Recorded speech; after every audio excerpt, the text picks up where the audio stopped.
Have you ever wondered what lifting tempo is best for maximizing muscle growth? By the end of this video, you will know exactly that. The common belief is that greater time under tension will lead to more muscle growth. But is that really true?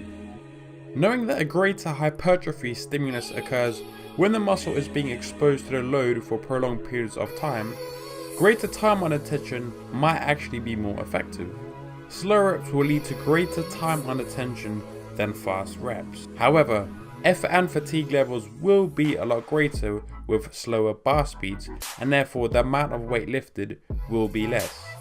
Longer rep durations would also be expected to lead to a greater metabolic stress and therefore greater hypertrophy, so as long as all the other factors remain constant. As seen in a 2013 study by Brad Schoenfeld, metabolic stress might be an important mechanism to consider if the goal is maximizing muscle growth. Two studies in 2016 found a superior effect on slower bar speeds, however, of course coming with some limitations. One of the groups training closer to muscular failure might be leading to greater recruitment of muscle fibers and more metabolite accumulation, and the other study testing a Scott curl for a 1 rep max, which might not be very realistic, as well as the lifting tempo. Moving on to fast reps, and knowing that the primary stimulus for hypertrophy is really thought to be the application of external mechanical load to a joint, which will result in tensile force within the muscle. When performing reps to muscular failure, a greater number of repetitions will be possible with faster bar speeds. Also, a greater relative load might be expected to require activation of all the motor units, especially in the first few reps of the set. It's important to keep in mind that slower reps will lead to less total volume load than faster reps, as you can't lift as much weight.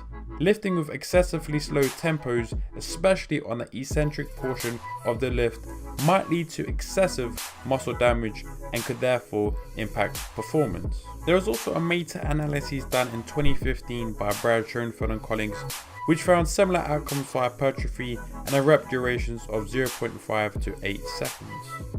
Although the inclusion criteria of all of these studies was really good, like training to muscular failure, good types of measurements, my main question is, was total volume load equated, knowing that total volume load is one of the primary drivers for muscle growth.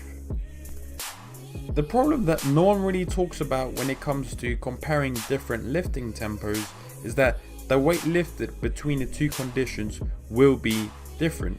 For example, a group training with a slower lifting tempo, so more time under tension, will be lifting less weight.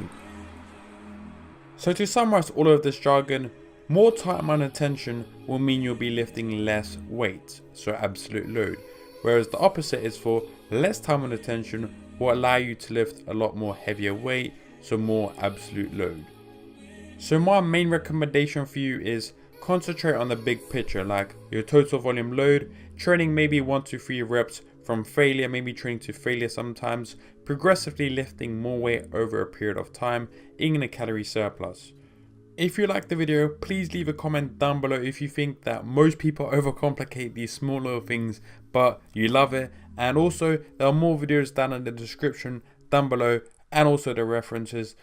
Click the video in the top left of your screen if you like to see the best training frequency for muscle growth, and subscribe to the channel if you like to see more science explained videos.